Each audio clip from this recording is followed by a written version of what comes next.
Good evening. It is Sunday night at 7 o'clock. It's WOSFL Weekly.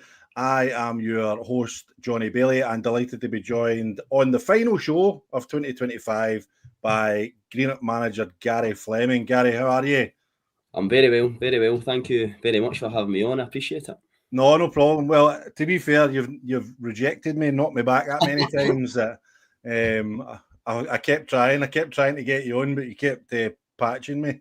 No, all good. Look, listen, I like your podcast. I like the show. You know, I tune in after every. I don't really catch it on a Sunday night just because of girls and stuff like that, and it's bedtime routine and stuff. So I catch up on a Monday when it goes out, and I really enjoy it. So no, thanks for having me on, mate. I appreciate that. I appreciate it. And I know what you mean about bedtime. I'm the same. I get pelters every single Sunday, so I just learn to put away. To be fair, but no, it's good to have you, mate, and look forward to catching up about the results at the weekend, and then finding out a bit more about your time at Greenock, how things are going and stuff like that. But if you are watching, just a reminder: comments, questions are always welcome. Really appreciate them. The engagement's been amazing in the last few weeks, so keep them coming. Again, like I said, this is the last show before we take a wee break for Christmas and New Year. So if you've got any thoughts on your team's season so far, anything you want Gary and I to discuss, then please get in touch. If you're watching live, while you're here, just hit the like button and subscribe to the Pyramid Promotions channel. And if you're rewatching, again, do the same. Hit that like button. It really makes a difference to us, so much appreciated. If you're listening on audio form, please download the episode, rate and review on podcast networks. And our sponsors are Roxburgh Insurance Brokers. If you're needing any insurance needs, and get in touch with those guys. GLA Chauffeurs if you're looking for some executive travel. And of course, VSN Sport. Gary will sort your club out with some bespoke kitwear if you're in any need of it. Okay, right, Gary, we'll start with the Premier Division. As you know, I know it was Scottish Communities Cup. I'm still trying to get out of the habit of calling it the Scottish Junior Cup, but the Scottish Communities Cup, which we'll come on to a wee bit later on, and we'll just kind of touch, but we'll start through the leagues like I always like to do. And for me, a couple of really good results for teams, and in particular, Cumnock beating Hurlford 3-0. I think Cumnock are in absolutely great form at the minute.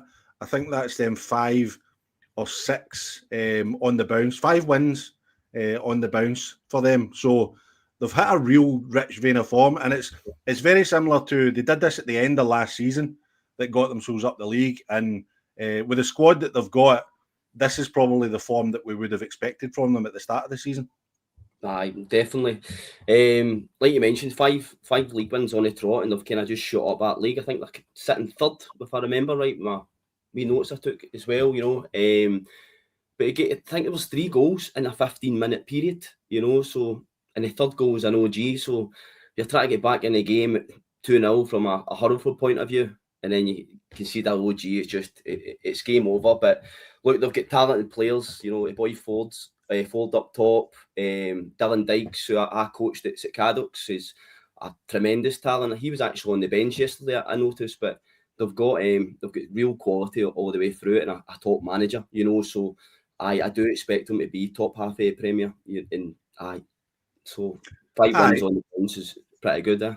Yeah, I think we all kind of spoke, and we expected them comfortably to be in that top 8 spot to get into the Lowland League West. But when we did a kind of season preview, if you like, I said that I thought they had the potential to be challenging, and they didn't have the best of starts to the season, but they've really kind of kicked on just now, which is great for them. One thing I would say, they still don't score a lot of goals for a team that's in the league.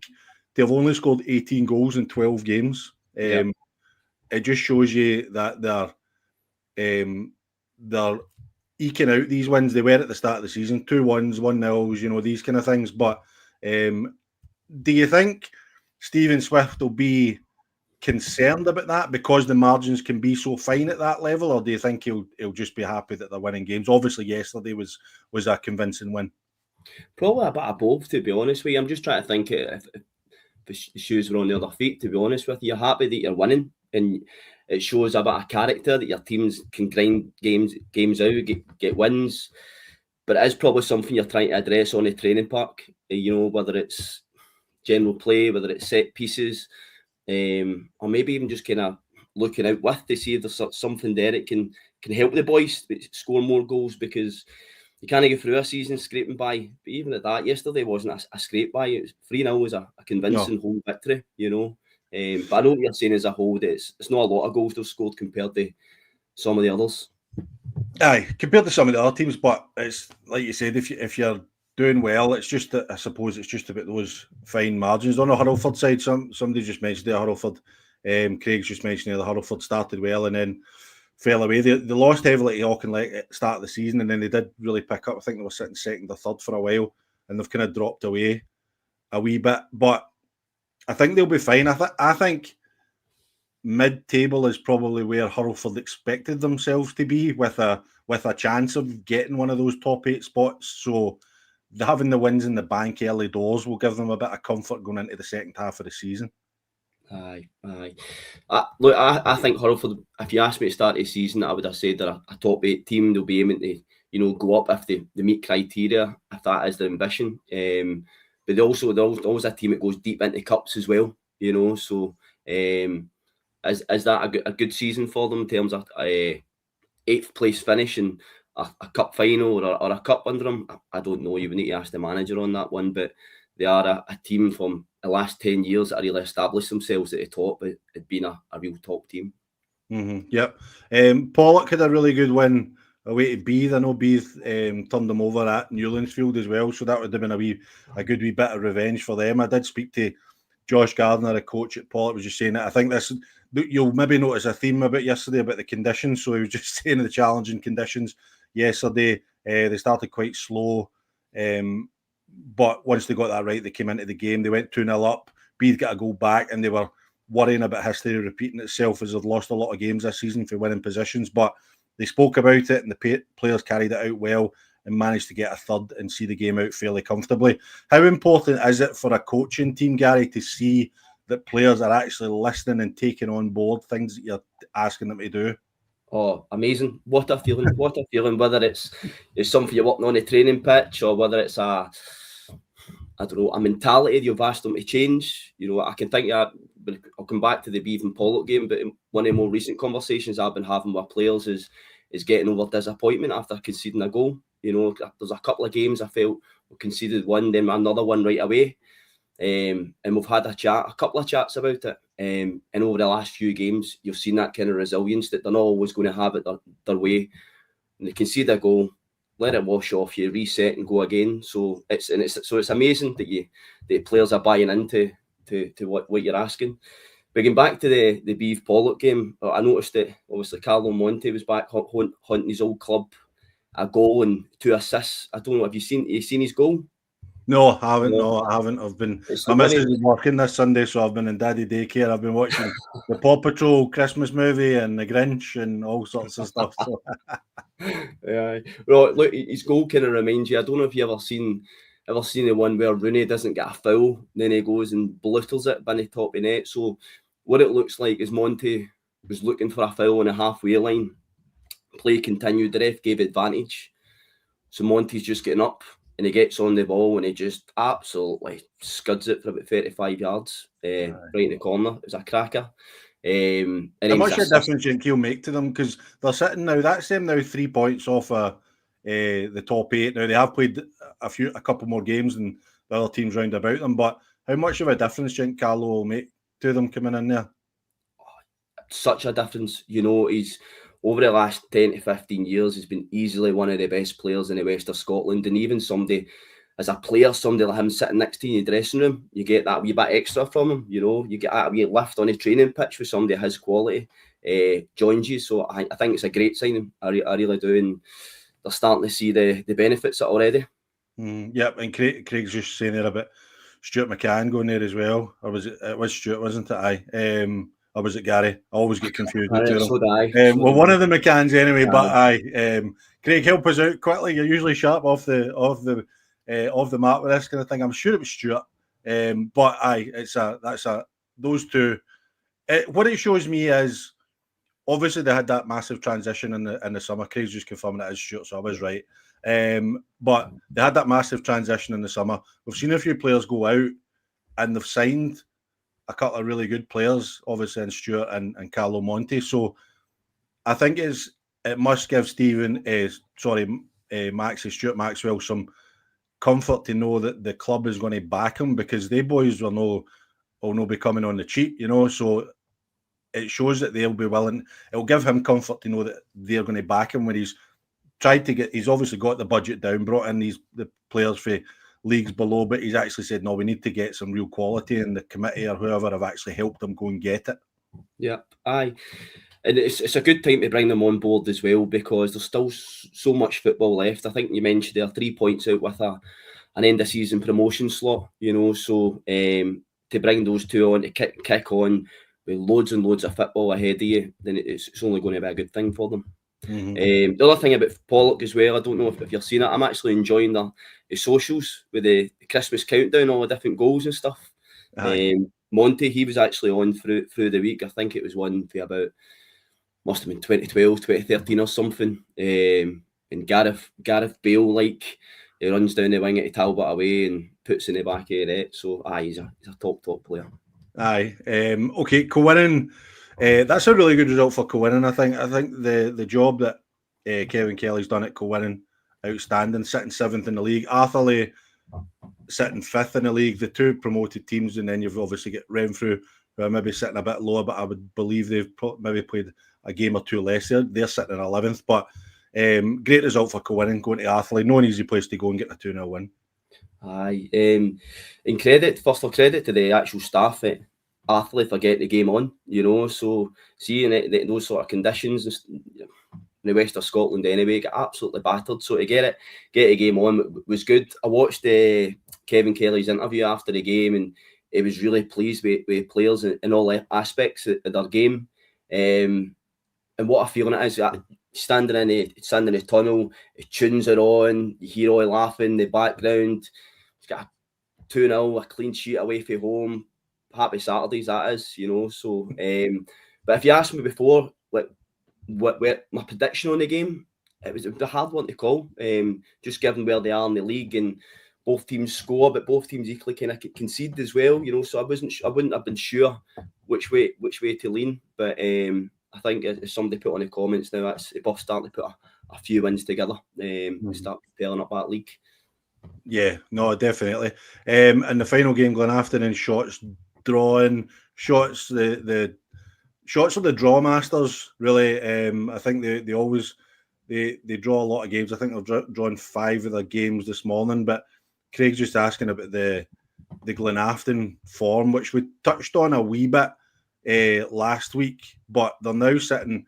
That's, if my maths is right, that's only 3 wins in the last 10 in all competitions, and they did again, like we've spoken about, they had a reasonable start to the season, but that's got to be concerning for Paul Payton. They're now sitting down in 12th, because I would imagine Glenafton, knowing that club being an ex-player, that they would be expecting to be in that lower League West next year.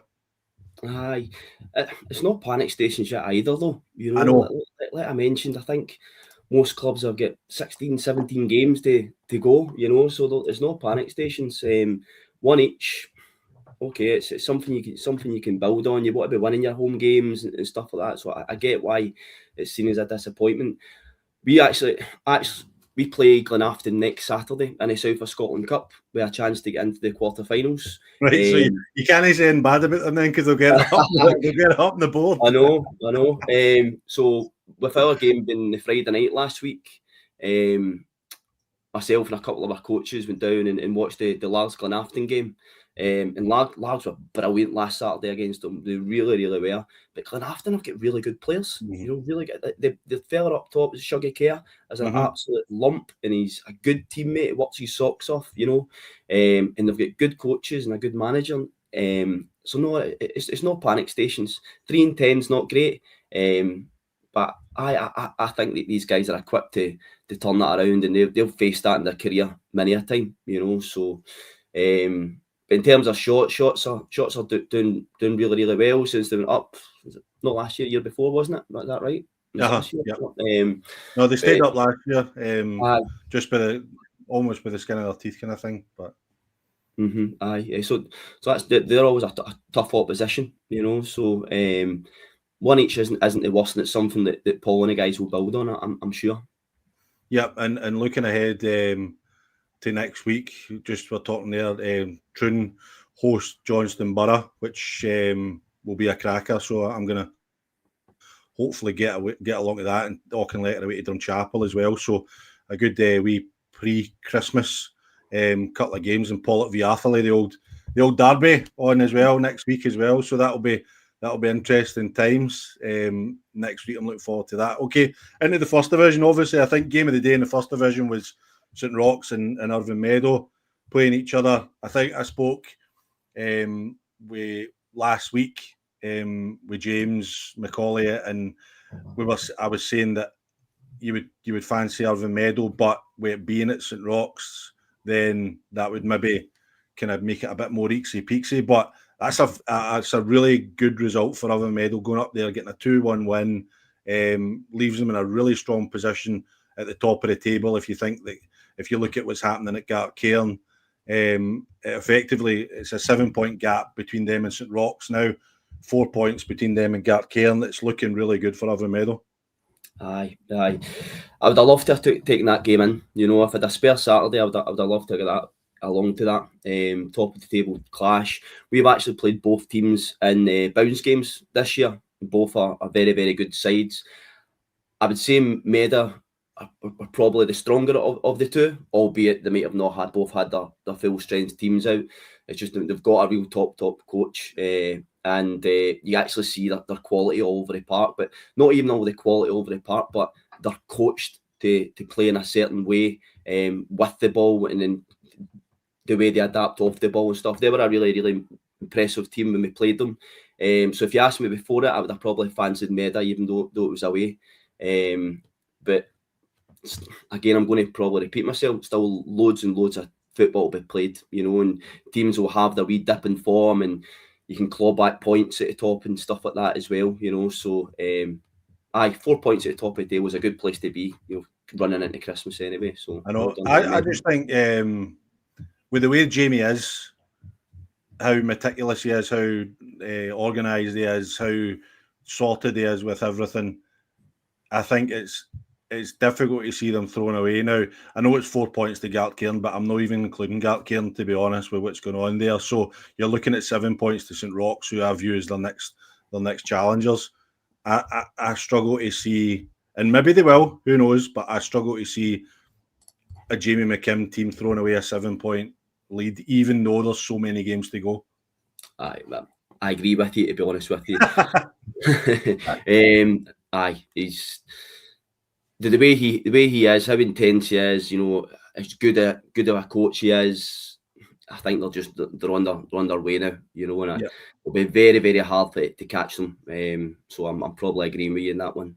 Aye, and what was St Roch's like when you played them? Because I'll be honest, Gary, they're a team that I don't know too much about. I don't know too much about St Roch's. So what were they like when you played them in a bounce game?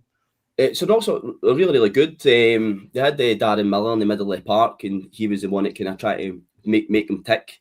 They had I can't remember the fella's name, but a centre half at the back who was really, really impressive, big, aggressive, imposing, and pace up top. You know, so they could different attributes throughout the team. I just felt that when we played Meadow, they just moved the ball at another level. You know, which is reflective in the sort of league positions just now. Mm-hmm. Yep, and we touched on there the goings on at Gartcairn, taking a down 7-1 off Muirkirk after losing 6-2 to them last weekend. So that's 13-3 over the back-to-back weekends against Muirkirk. What do you make of what's going on at Gartcairn? It's sad to see, because I mean they're on the cusp of going to Premier League, you know, and if it's the investment that's been pulled out, then my question is, what was the objective in the first place? You know, if you're on that track to get to the Premier League, then all of a sudden it's been pulled away. So it's really, really sad to see.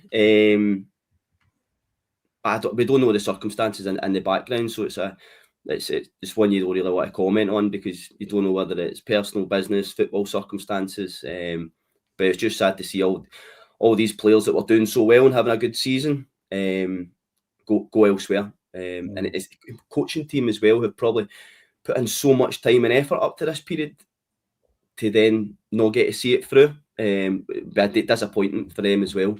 But look, credit from your cup to getting the 7 goals and doing it at home. A couple of local boys, Greenock boys there, Ali Taylor and Andy Monk, and Marty Campbell was a coach at Muirkirk. He's Greenock based as well, so good on them. Well done to them. Yeah, I saw they signed Andy Monk. That'll be a good signing for them. Gives them that bit of experience and goal scoring attributes at the top end of the park. You've done really well for Beath. Don't really think it set header and fire. It's at Caddocks. I don't know why. So, but a new club, new move with people he's familiar with, he'll probably kick on again. Yeah, I mean, looking at Gartcairn, you're right. We spoke about it quite a bit last week, so I'm not going to labour it too much. But I was speaking to PG last night, and obviously he normally does every kind of second week, but he was taking his kids to the League Cup final today. So how did that work out for you, Paul? So I and we were talking about, we don't think that Gartcairn will make the top 8. Go with the last 2 results. I mean, they play Irvine Meadow next weekend, right? So Irvine Meadow will beat them next weekend unless there's a massive shock. Obviously, let's have a wee look at their fixtures. So they play Irvine Meadow in the league. Then they host Ardrossan, who are a good side. Then they go to Cumbernauld, who are going well. Then they play Darvel. Then they play Neilston. Then Rob Roy, Thorneywood, Lanark, who are down the bottom end of the table, but have picked up some results. I mean, can you see them picking up any points in those games of the ones I've just listed? On recent form, no, I don't. It's really sad. And I really feel, I mean, I'm not bashing them, but obviously it's their kind of doing their own doing, if you like. But I really feel for the coaching staff that's come in and been having to take this on board and doing it with, I presume, a team of under-20s, because you'll know, Gary, I don't know if you guys got an under-20s up in. Yeah, really good under-20s. The jump from 20s to first team at this level, and even in the second division where we are, we see it at Maybole, but in the first division, especially when you're coming up against these really good sides, it's massive. And it's I don't know, I just don't see, I really feel for the players that are left and the coaches that are left, because it's going to be a really hard run. It will be, as such a jump. One of the things I've actually, so we've a lot of pathway players through Greenock ranks over the last 3 years. And one of the things that I notice with pathway players is they take a while to adjust to playing on grass. You know, I don't know whether it's the Friday night Astros, the bounce is more predictable, the roll of the ball, the pace, but we take them onto a grass park. It takes a few weeks, a couple of months to adjust their games and adapt to the different pitches. That's a massive difference that I've seen in players taking a step up. But they're not only taking a step up in the 4th or 3rd division, the Championship's a very good level. You know, so to go from an under-20s Friday night games or what have you, and playing at that sort of level, to then playing against your Irvine Meadows and St Rocks and Ardrossans and stuff, it's going to be tough. Yeah, and speaking of Ardrossan, they had a disappointing result yesterday, losing 1-0 away to Cumbernauld. Again, known Cumbernauld, but I don't know if they've done any work to it, but it was always pretty heavy. So yesterday, I can imagine what it would have been like. But Cumbernauld are now sitting, that moves them a point behind Ardrossan. If you look at the form table, they're sitting 3rd in the form table with 5 wins at the last 6, whereas Ardrossan on the other side, 5 losses in the last 6. So Cumbernauld have really marched them down. They've got 2 games in hand over Ardrossan and Gartcairn, but if they win those games, could put them into contention top 3. Aye, and they've done a great signing through the week, Cumbernauld, as well, in terms of the fella Archibald. He was at Kilsyth Athletic last year, and he was a standout in the league when it comes to goals and assists. Are you laughing at the comment? I've just seen Stephen Docherty's just got, I don't, do you know who that is? As my assistant manager. Oh, is it right? He's just saying they're very baldy and specky podcast, enjoyable nonetheless. Thanks, Stephen. Appreciate it. Brilliant. Anyway, back to Cumbernauld. Who did they sign during the week? Sorry. It's a fella Archibald. Where did he come from? Was it Gartcairn? He came from Gartcairn. Right. He scored I think over 30 goals in the third division last year. And a host of clubs were asking. I actually had a couple of phone calls about them. Teams higher up the pyramid asking what it was like as a player as well. So he obviously went to Gartcairn. If I think I'm right with this. And then left Gartcairn with everything that's going on. He went to Cumbernauld and he's I think he scored the winner for the game yesterday. So he'll prove to be a really good signing for him. Aye, definitely. And finally, Kilbirnie, they've been kind of up and down recently, but it's a good result away to Petershill. Not an easy place to go, as you know, and that moves them into that top 8 spot, which I'm sure Colin Riley will be delighted with. But it continues. PG and I spoke about it a couple of weeks ago, just with Petershill. No doing as well as maybe we would expect, but good for Kilbirnie to get back in those promotion spots. 4 goals away from home, clean sheet. That's a good Saturday to me, and you're actually seeing the impact of the new management team coming in now. You guys have spoke about it, but you've seen players out and you've seen quality come in, and that's a good reaction from the group now to get results against your Peasies and Benburbs, and puts them up to 8th place, which is a promotion position as well as it stands. So it's been a good start with the management team, and I expect them to kick on as well. For me, Kilbirnie's a sleeping giant. They shouldn't be going about the bottom of the championship. I mean, they're a Premier club, and I think they're on the right tracks anyway to get back to where I believe they should be. Yeah. Okay, going into the second division, how was one each with Bonneton yesterday? First of all, I was texting with Greg Mitchell for Johnston Borough, which we'll come on to weekend. He was asking if you've dried out yet for last Friday. Oh, man. I don't know if you've seen any pictures or I did. Oh, it was so bad. With players coming in the dressing room just physically shaking, it was just about. Thanks for asking. Aye, how was yesterday then? One each at home to Bonneton. So we conceded a goal inside the first minute, which was really poor and really sloppy from our part. But the reaction from the players was brilliant, and we totally dominated the game. If I'm honest, I think we didn't break. Didn't get our goal until about 86, 87 minute when it was a penalty. There was claims from their side of the dugout that it wasn't a penalty. It's one of these ones. If you're on my side, I say it's a penalty, and if you're against it, it's not. But look, I was really proud of the boys, and I told them that yesterday in terms of how they played, because they showed great amount of patience to keep moving the ball and not forcing it and creating opportunities.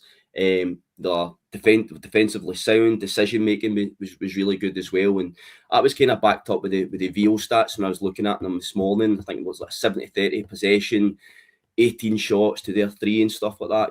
So it was just disappointing not to get the 3 points, given the fact that we played so well. And the other thing was with Reeve and Bellshill playing each other, it could have been an opportunity to gain ground on one of them. But not to be. But it was a really good performance nonetheless, and I was really proud of the players. Aye, I spoke to Ian Waite, the Bonneton assistant, just to get the alternative view, as I always try and do, and he's pretty much said that what you said, that they scored early doors against the wind, and Greenock had a big spell of pressure, a couple of really good chances hitting the bar with a header. And then there was a bit of melee, which the ref handled wrong. Would you agree with that? Aye. And then they lost a bit of control of the game.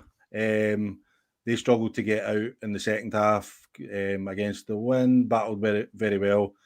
4 minutes to go. The ref gave a penalty for a tackle, which clearly won the ball. So, and with David, they said they did a couple of one-on-ones towards the end, but in terms of the result, their boys are gutted. None of them left anything on the pitch and maybe deserved the point. So it's probably one of those games where both teams feel that they should have won the game. Do you know what I mean? It's Look, to me, and that's the beauty of it. Do you know what I mean? That's football. It's why we all see it differently. You know, that's why we love it. Absolutely. And look, from their point of view, they dug in, rolled up the sleeves, and done what they need to do to get a point, and almost got the 3. You know, in terms of the referee, it was just a coming together of players. And the players are all trying to separate each other and push each other away, which makes it worse, you know. So the referees just picked 2 guys who were the 2 peacemakers are getting everybody away and sent them both off. So they weren't even any of the boys who was involved on it, and they weren't any of the boys that was doing any pushing and shoving, you know. So I felt kind of harsh, especially on Ryan Corr, who's our vice captain, nicest guy in the world, you know, and he's getting sent off or something. It's just not in his nature to do, you know. Mm-hmm. Yeah, because Alexander Walker was asking, he's the father of one of the Bonneton players, was just asking how bad the referee was, and was it a penalty? You saying it definitely was a penalty? You'll have seen it back yet, have you? Have you seen it back this morning? I've seen it back. Look, it takes the man and the ball. So What happens is, like, I don't know the actual rule on it in terms of you slide in, you get the ball, and you wipe out the man as well. Is it a good tackle? No, nowadays, Gary, I would argue you see it all over the place in the Premier League and the Scottish Premier League, etc. That you see tackles where back in the day, me being a centre half, I would think that's an unbelievable tackle, but then you see the guy getting booked for it. Aye, I know. So from my point of view, I mean, I was jumping up and down, shouting penalty, you know, whereas they were hands in their head saying it shouldn't have been. End of the day, the boy has connected with the ball, but he's totally wiped out a player as well, you know. Mm-hmm. So. Aye, well, it's not a bad draw, like you said. Maybe both teams disappointed not to get the 3 points. But how are you feeling about the season so far? Aye, look, really happy with how the season's going. To be honest with you, promotion is a must, you know. But top 8's not good enough. We want to be competing right at the very, very top. Obviously, there's a bit of a gap now with 3 even Bells Hill and the rest of us, but. I mean, we've got all eyes on trying to track them down. We've took some good scalps this season in terms of beating East Stirling, beating Largs, Cumbernauld was another up the pyramids we beat, and 2 East teams, Dundonald Bluebell and Whitehill Welfare. You know, so we've taken scalps this season. And then next Saturday, fingers crossed, you know, we've got an opportunity to get into the quarter-finals of South of Scotland Cup, which is a cup that's nearly 170 teams in it. And for Greenock to get to the last 8 would be a really, really good achievement for us. So it's going really well so far. I'm really happy with how it's going. Mm-hmm. Aye, the South of Scotland Cup's an interesting one because it gets a bit of stick on the podcast for people sometimes because there's no prize money involved and stuff like that. And my argument has always been managers and players don't care. It's the opportunity to go and win a competition. And I'm sure you feel the same. You couldn't care less whether there's £1 million or £9 on offer, you get the chance to win a cup. Exactly. I mean, you get an opportunity to visit grounds you've never visited before as well, and having the Lowland League teams in makes it a wee bit special as well. You play opposition that you wouldn't ever come up against in the Scottish Cup or the West or anything like that, you know. So I've really enjoyed our run so far, and hopefully it continues past Christmas. Mm-hmm. And how are you feeling getting into Saturday? Obviously, Glenafton are knowing the greatest run of form. You guys are going okay, and you, as you said, you've taken higher level scalps already this season. How have you approached the games against the upper, when you've stepped up a level? Have you changed anything, or have you just kept it as is? Mostly as is, right? So what I try to do, Johnston Borough, we've played Johnston Borough twice in the Cups this season. The away game, we just kept it as is, and they beat us convincingly 3-0 away from home. So I thought, right, okay, when we played them last Friday night, we'll do something different. We'll try to frustrate them a wee bit. We'll go 4-5-1, catch them on the break, have the game in front of us. That plan went out the window when you're 2-0 down after 10 minutes, you know. So you're back to playing the way you know. So I think from now on we'll die by our sword and play our way. We don't adjust to anybody. We've done it once this season. It didn't work out. It's not us. So we'll just play with who we are and what our identity is. I know your best. I always think that sometimes that's the best way. You know what I mean? You know your team. You know what your team's good at. You do it every week. So I think this kind of thought process that you're going to change something because you're playing against a better team, where you're maybe asking players to do something they've not done all season. You know, exactly. and you've identified a way of playing for your team that's helping you win games all season. So why would you then go away from that just because you're playing a so-called better side? I know. Look, that last one's totally on me. You know, I made the decision to change the shape that way. I just felt we had players who could hurt them, but additionally, we're a good unit, defensive unit as a team as well, and I thought we could use that to our advantage. It didn't work out, and it's a learning for me as well. You know, so aye, die by the swords the way forward. I've seen this. You're saying that it's a learning for you. You're still a relatively young manager, quite reasonably new into post. How are you finding the management side of things? Brilliant. Look, I absolutely love it. We've got a brilliant, small, hard-working committee here at Greenock. We've got limited resources, so you need to kind of bridge that or find that margin through other ways. And so we've been really tapping in and utilising our pathway players. We're scouring the lower divisions and the amateurs for gems, relying on perhaps our contacts for loan signings, and but also having a belief in our ability as coaches is to get the best out of players that we've got and create a really good culture for the boys to enjoy playing their football in. So I love it at Greenock. I'm 5 minutes for training. I'm 5 minutes for the stadium.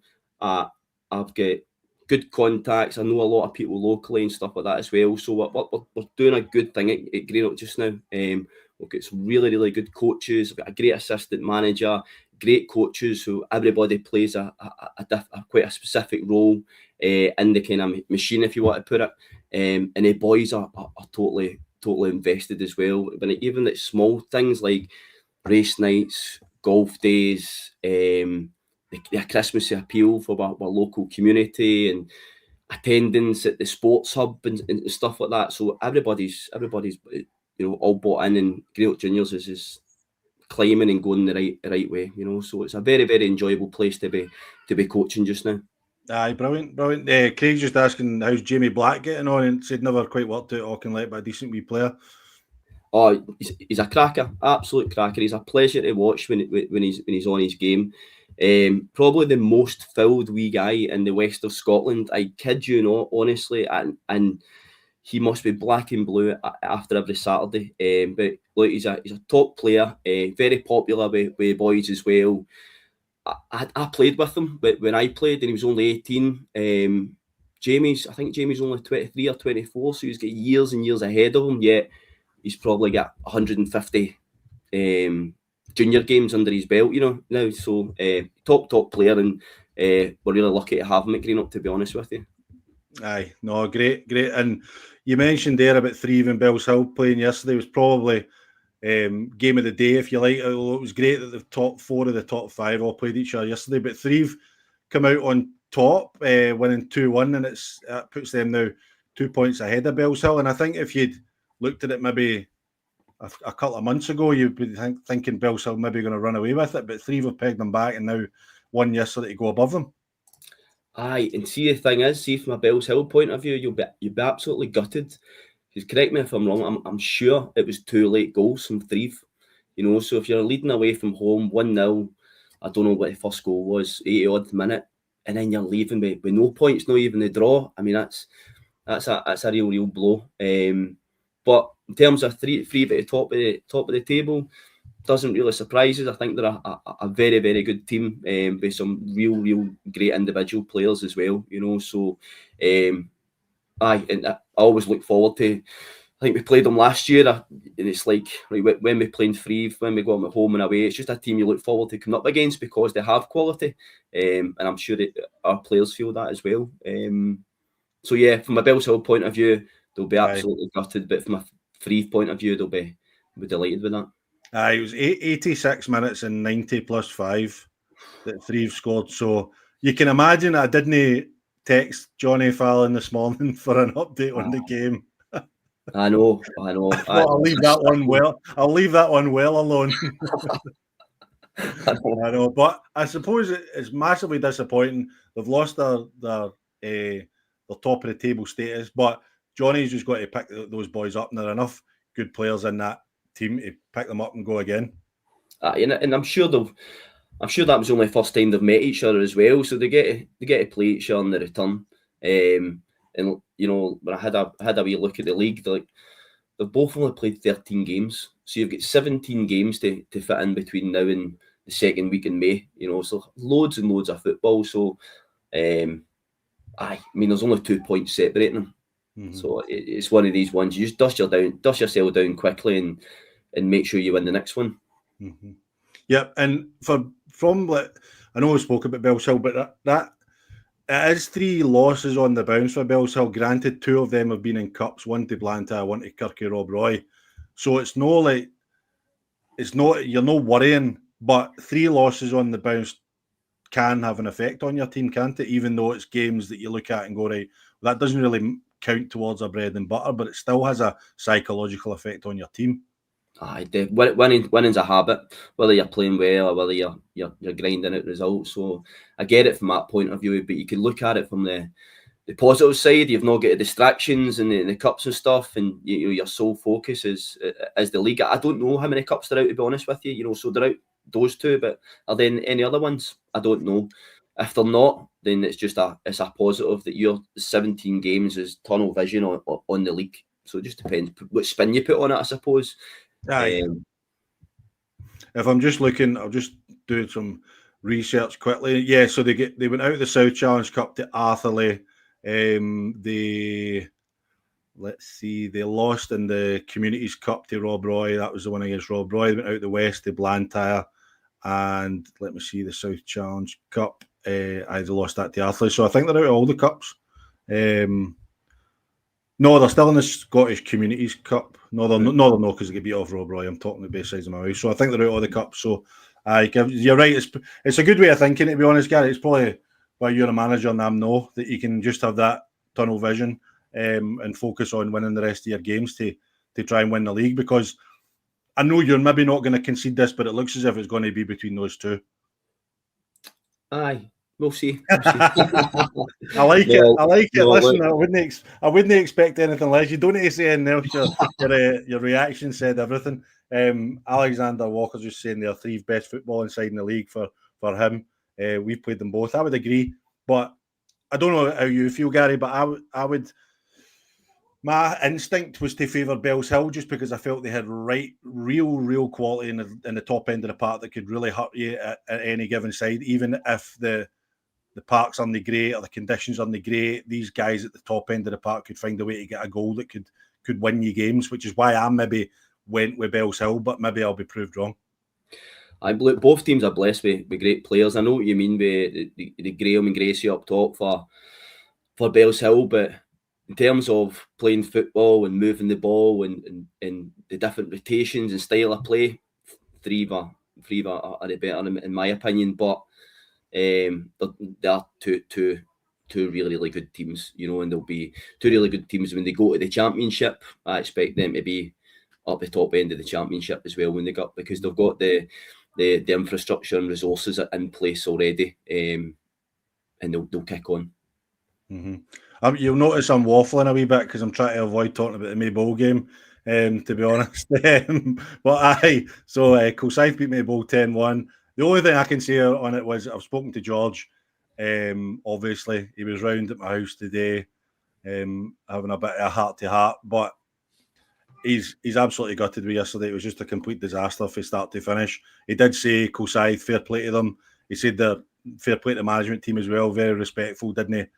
Rub it in or anything like that you could do. But I think for George, what I said to him as well, like he's basically built an entire new side at Maybole this season. And if you were to say that at Christmas they'd be sitting 11th in the league, you'd probably bit your hand off for it. You know, so it's Welsh yesterday is an absolute sickener, and it's I don't know how you feel, Gary, but see when you get a loss like that, it's the embarrassment of having to tell people or people thinking about it. and it's getting over that. And then once he gets over that, I think he'll be fine. But well done to Kilsyth. That's a great result for them. Alexander, stop laughing at us. It's not funny. But aye, so it's just one of those ones. But well done to Kilsyth. Yeah. Moving on. Aye. Kilsyth Athletic, great result for them, beating Thorn. Derek McMillan is taking over as manager there. Were you surprised to see the managerial change at Thorn? Well, not really, to be honest with you, because you know what, Thorn's got a really, really good pathway in place, 20s downwards, and they're all bought in, invested. So to promote within is something that probably didn't surprise me as such. So no, good luck to Derek. The only thing is, I've got 2 goalie coaches, and he stole one of them. So no, all good. It's you need 2. When you've got the opportunity to bring in 2 quality goalie coaches and they want to get involved, and you don't say no, So they both worked really, really well. And Kenny's shifts at times impacted his ability to be at every session. So having 2 was perfect. But Kenny was a great goalie coach, very popular with the players and stuff. And but he's best pals with Derek, so he's went in to help him there, and we wish both of them the very best, except against us. But if you asked me yesterday who would I thought would have took that win, I would have probably said Thorn.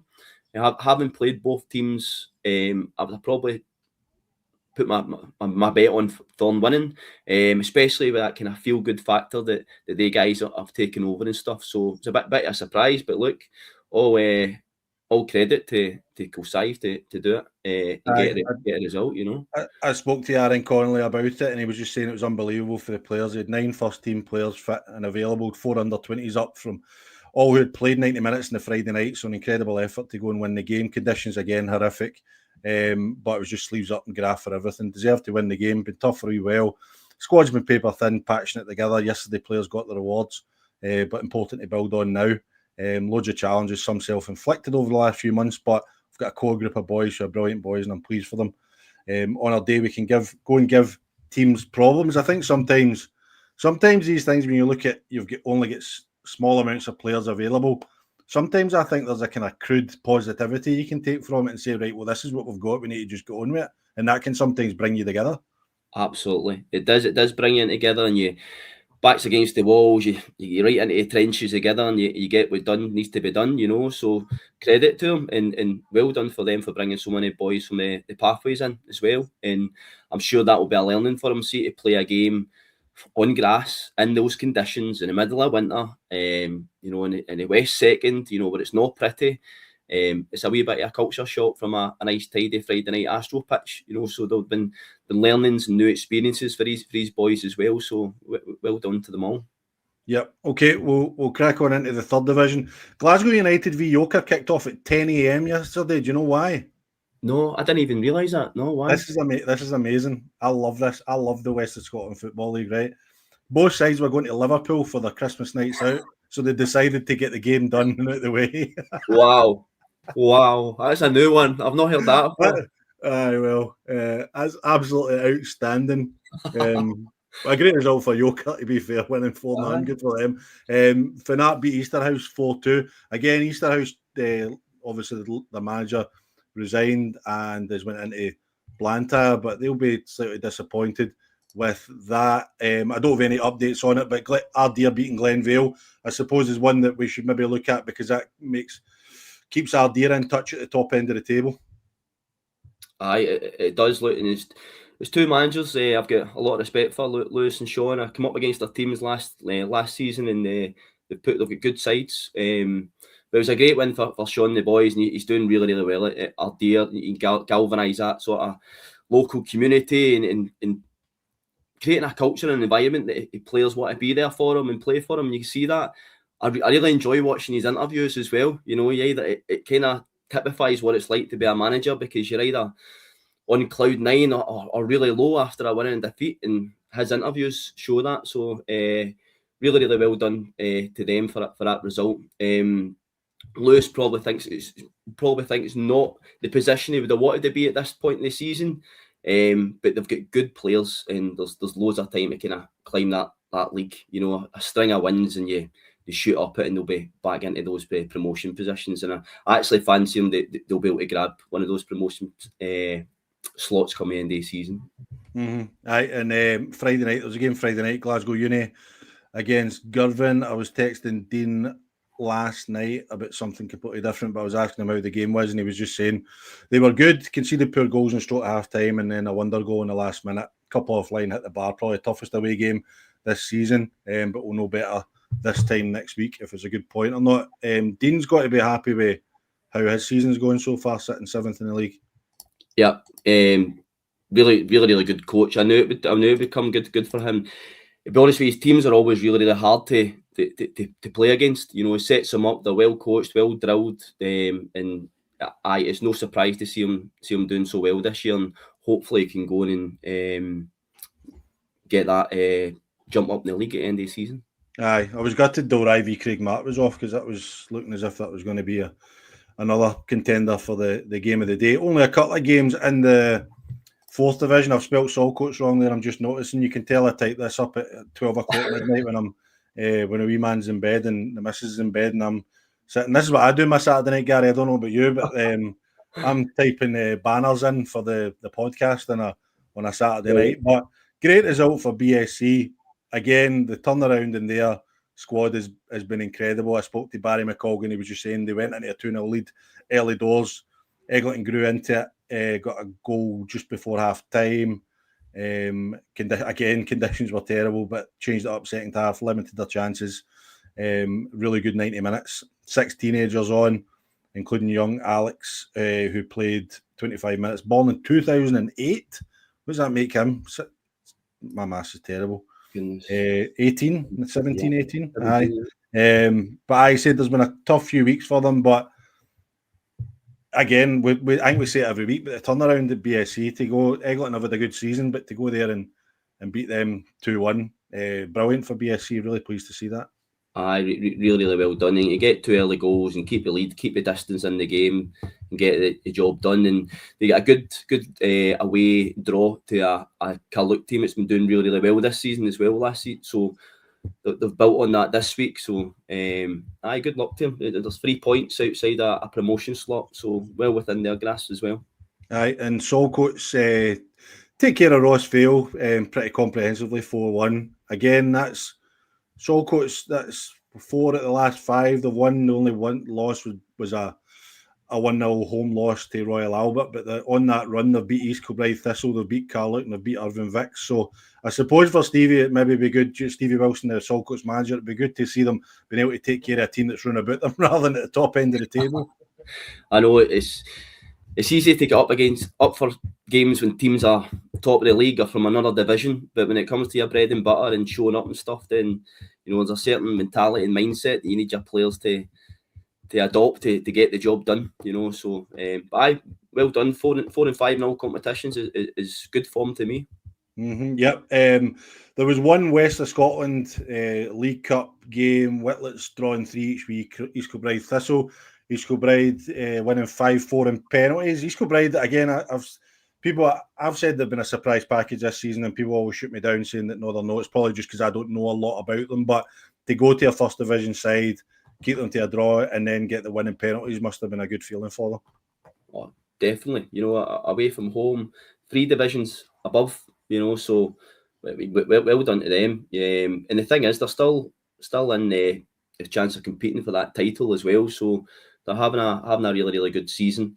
When we say East Kilbride, I always need to check whether, you know, is it Thistle or is it YM? But both of them are doing well this season in the league so far. Yep. Okay, and into the Scottish Communities Cup, I've got the results there on the screen. So in round 4, Johnstonborough 2, Renfrew 0, Knightswood 5, Dice 0, and Lesmahago 0, Largs 3. I think I don't know a lot about Dice, but on paper, I think that's a fantastic result for Michael Pender. He was just saying that the boys were fantastic yesterday. They let themselves down last week. So I don't know if he caught last week's, but it wasn't a happy bunny last week. So they got the perfect reaction. Dice are a good side. Early doors had the goal to thank for a top save. After the first 15, they took control. Knightswood took control with a few chances. once they got themselves in front, they never looked back. He said this is complete a performance in his 18 months here, not a failure in the full squad. Finished the game with 6 boys, 20 or under. How important do you think, first of all, the result, getting through the Scottish Cup? It's a fantastic result, but also you could tell that he was really disappointed last week, and as a manager, to get that reaction the following week, how satisfying is that as a manager? Oh, amazing. Because you'll know as well, I mean, a defeat hangs so heavy on you, and it's something it's something you feel really responsible for, but you need help from everyone, whether it's the players, whether it's the coaches and stuff. So to get that reaction, I mean, 5-0 is a great result against anybody, but even at that was a Premier North team as well, so 5 goals, a reaction, a clean sheet, 5th round of the Scottish Cup. It's a good Saturday. That is a good Saturday. And they go to Pollock in the 5th round, Gary. What do you think? Wow, okay. Is it up? Is it Is that Pollock? Yep. Who knows? Look, who knows? Because I think they're capable of going there and winning. Absolutely. I think you only need to look at Greenock to look at some of the scouts who've taken this season. Anybody can beat anybody on their day. If Pollock underestimate Knightswood and think that they're a club from a few divisions down, then they'll be in for a shock. It's on Thursday. Is that right, Kenny? Thursday at 7? Or is that the draw? But so that'll be. I think Knightswood could go there and win. Definitely. But I think Pollock will be. They've picked up. They're going well. It'll not be easy. So it'll be one of those ones where you can see it kind of going either way. But if you were looking, I always like when you get the cup draws, you look about to see where could there be a wee shock. And there's no actually been, apart from yourselves, there's not really been many kind of upsets this year, to be honest. But one of the teams that you did upset in the cup was Largs, and I spoke about it on the radio on Saturday morning, how Largs had lost to yourselves in the cup, and they would have been wanting to make sure that didn't happen again, and it definitely didn't. So they went out and took care of Lesmahago 3-0. Yeah. So anybody that knows me, I've got a wee soft spot for Largs. Having played there for 5 years, and I regularly get to games and stuff like that. So delighted for Arnie and the boys. Lesmahago, when I played for Largs under Arnie, and as a coach as well, Lesmahago away is a bogey ground. It really is, and it's such a. I always find that, I don't know if you experience this, but any Lesmahago team that you play against, they know how to play that slope in the park so well. It's like they know every nook and cranny of it. They know where the ball is going to bounce, and so. And Darrell's got a really, really good Lesmahago team playing well, so it was going to be a tough one for Arnie. But to go away from home 3-0 and a clean sheet was really pleasing. I watched his interview as well, and he was mentioning it was a day for rolling up his sleeves and getting mucked in and proper cup tying it in the winter and stuff. So delighted, and I hope they go in and win the cup. They got so close to a couple last season. That they've got the squad and the coaches there to really go and try get the honours. How good a job has Arnie done at Largs?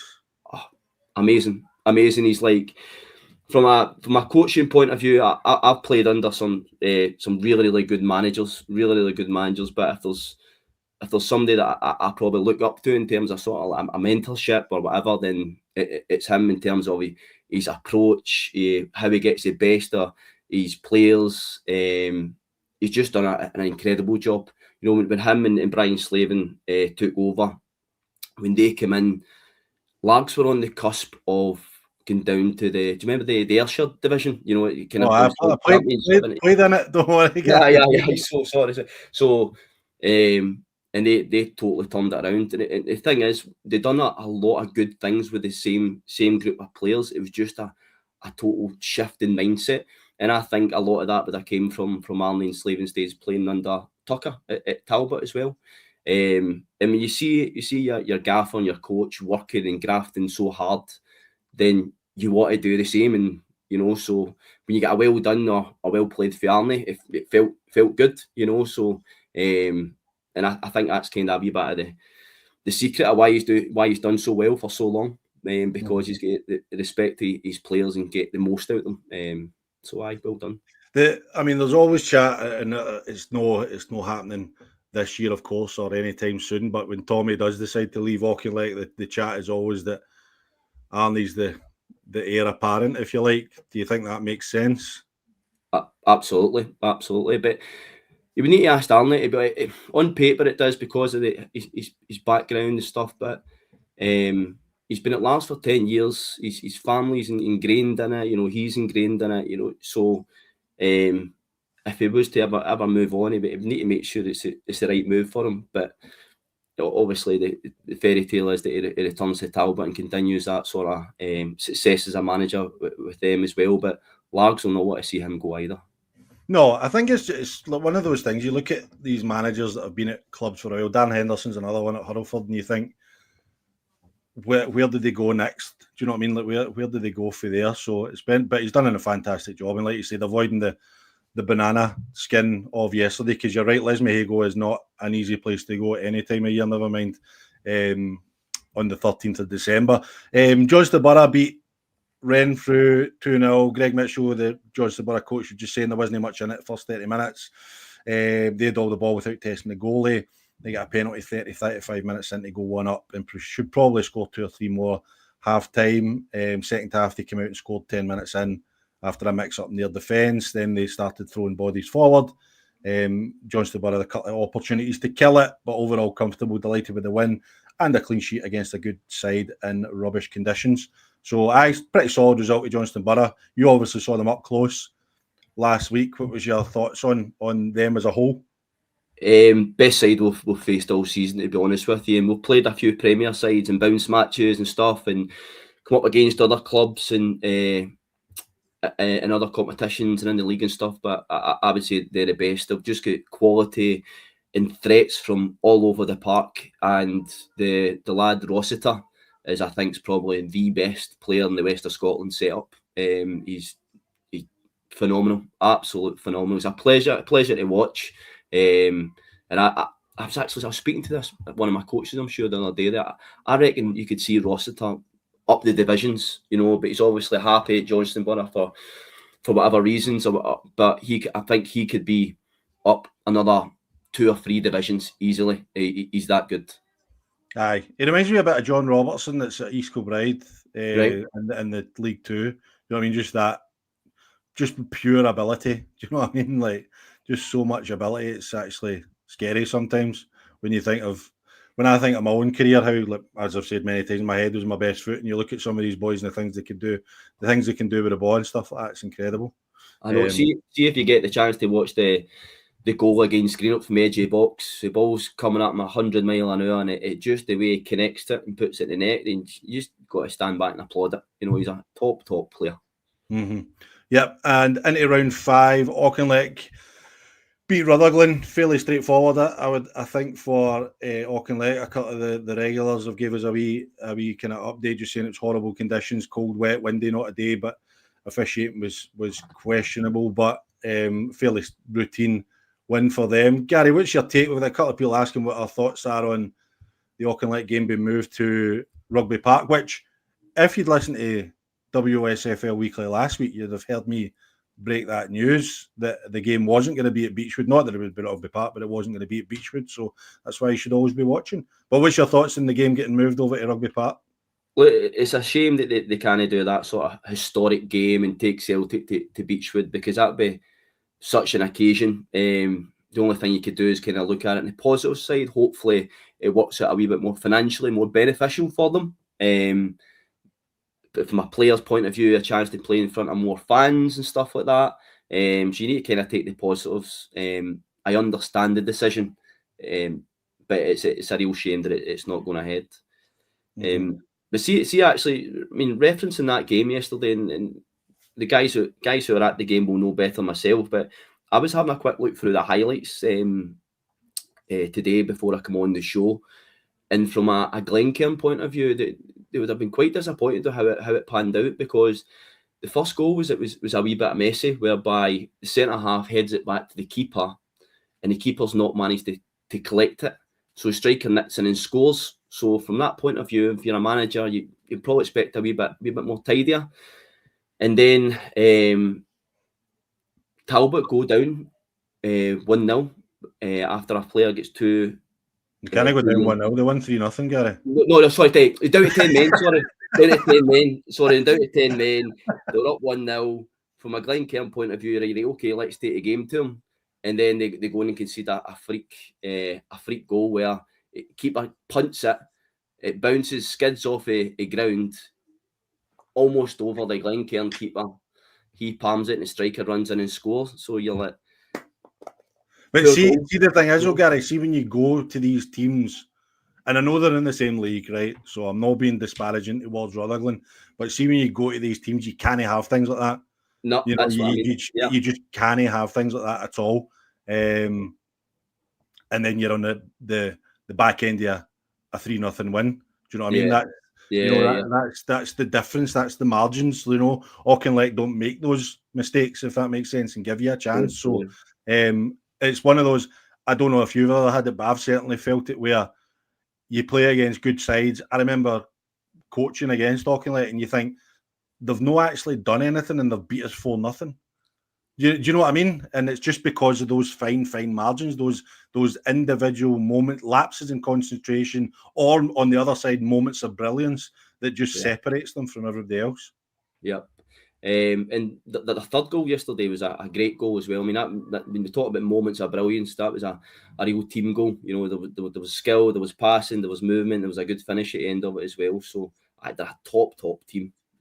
But I actually think they've hit another level this season again. You know, with the beating, who is it? They beat Glencairn, Renfrew, and Dumbarton in the last 3 games, and they've scored 12 and conceded 0. You know, that's ruthless, absolute ruthless. Aye, and I think the 0 is a big impact because they were winning games really comfortably during the season, but they were conceding the odd goal here or there. I know they beat Troon 5-2. They beat St Cadoc 7-1, but there was always like that 1 or 2 or whatever there. But as you said, to go 3 without conceding, it's you think about how do they step up another level, but here it comes. But I am disappointed that it's not at Beechwood. I think you can tell from the Auchinleck statement that it was nothing to do with them. It was all whoever has made the decision, whether it's been the SFA or the police or whatever. So it's just a shame that Rangers, and I'm sure it would have been the same if it was Rangers. So I'm not having a go at Celtic, but it's just a shame that clubs like Celtic carry that much of a threat, for want of a better word, that you can't use your own ground. Do you know what I mean? And I'm sure it would be the same if it was Rangers. Yeah. No, I know. Like I said, I understand the decision, and it is such a shame, but you just need to see. I don't know. You know, I would have got them to reverse it to Celtic Park, because see if you're not going to play, I don't know if that was even a possibility, probably not, but see if you're an Auchinleck player and you want to play at Beechwood, that's your number one, but you don't get the opportunity to do that this time, get it at Celtic Park then, because I'd rather go and experience that, because some of these players maybe have never done that before, go and experience Celtic Park rather than playing at Rugby Park. Yeah, and somebody made a good point in the comments, to be fair. I mean, they hosted Hearts, you know, so but it's different levels. I know what you're saying. I know Hearts are where they're coming from. Side, Celtic are miles ahead. Craig's just corrected me there, saying the SFA choose the venue, not the home club. So right. So I get that. I do get that. But it would just be, it's just disappointing for Auchinleck and everybody at Auchinleck that they don't get the chance to see Celtic come to their town, because I'm sure it would have been a cracking occasion. But they'll get the money for Rugby Park. It's on the telly as well, so it'll sure set them up for going into the Lowland League West next year. Right, couple of fixtures to touch on just before we finish. Gary, Buckinhaven Hearts beat Thorneywood 1-0. Don't really know anything about it. Didn't speak to Adam about it, but they'll be disappointed to get out the cup. And then Dundee North End beat Drumchapel as well. So disappointing to see 2 West sides going out the cup, because I don't know about you, but I'm always want the West sides to go as far into these cups as they can. Definitely, and I think I seen on the socials the Thornwood manager was felt his team controlled the game.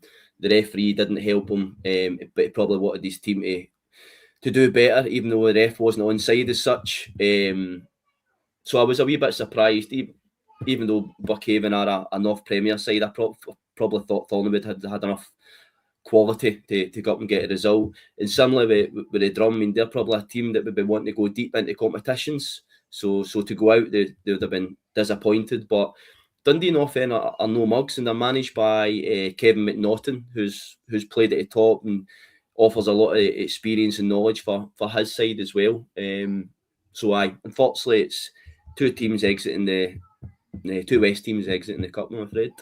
Yeah, and just finally on the Auchinleck thing, PZ's asking what's the point of an SFA licence if you can't play a Scottish game at your licensed ground? Well, that is not really anybody's fault. It's like I said, it's external organisations that have made that decision, so it's not really anything to do with like the licence or anything like that. It's from my outside view looking in, it's a Police Scotland decision. I can't see any other people that's probably been responsible for that in conjunction with the SFA. So, and the final game we'll touch on is Benburb beating Troon. I'm surprised. Do we call this a shot? Benburb in the first division picked up Troon going really well at the top end of the table in the Premier League. But it's a really, really good result for Benburb. And Troon having such a good season will be really disappointed because I'm sure Jimmy would have been wanting them to go deep into that competition. Yeah. You would probably say it's a shot because they beat a team a division above, but Ben's have had some big scalps this season, beating Cowdenbeath and doing well in the senior Scottish and playing Montrose and stuff like that. So they've got a bit of a knack for winning in cup games. On paper, you'd have probably said Troon would have been the favourites, but that's the beauty of the cup. That's why we do it and why we enjoy competing and watching these games for upsets like that. So all credit to the Bens and good luck to them in the next round. Yeah, and Craig's just saying there, Troon surprise result. However, tips the league in their favour as they've only got the West left. Talbot still in the West, two Scottishes, and also games behind the lead. I think Craig's been a bit rope-a-dope into trying to play possum, saying that now favours Troon for the league. No, we spoke about it earlier. You know how positive is that tunnel vision on the league and stuff like that. You can either mope about and sulking at the fact that you're not through, or you pick yourself and your players up and get that sort of tunnel vision approach and do what you need to do in the league.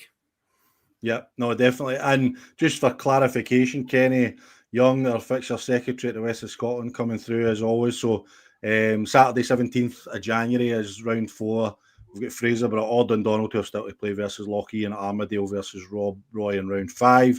And then Saturday 17th of January, round 5, Dundee Violet v Johnston Borough and Pollard v Knightswood on then, which will be good. And then we've got round 6, which will be any single team ties, if any are drawn, involving Benburb, Buchanhaven or Dundee North End. Talbot are unavailable as they play Celtic on this Sunday. So thank you very much, as always, Kenny, for clearing things up. It's great having a committee man here to keep me right. Gary, Yeah. You can't say anything bad about Kenny. Now he's on, because he watches the show. But one thing I've not touched on yet is the Strathclyde Cup that took place this weekend. So the Strathclyde Cup is finished effectively because Whitlets have won it, but yet Royal Albert were playing against Forth on Friday, and then Campbelltown were playing Port Glasgow, and the game got abandoned. So just patch them. I don't know. I don't think they should have been asked to play the games anyway because the cup competition is technically over. But I don't know. What's your thoughts? I see. To be honest with you, the expense of a bus and doing a 400-mile round trip for a club, like Port Glasgow or any club, right? But especially clubs, that are not in the Premier and don't have loads of resources. It's such an expensive cost for a meaningless game that you maybe hope there's a learning here and going forward. A bit of common sense prevails, and you maybe give that option for the clubs. Do they want to play it, or do they want to kind of put a score through it? That's my humble opinion, by the way. No, it's fine. And Kerry's just saying that there's a bit more to it than meets the eye. Okay.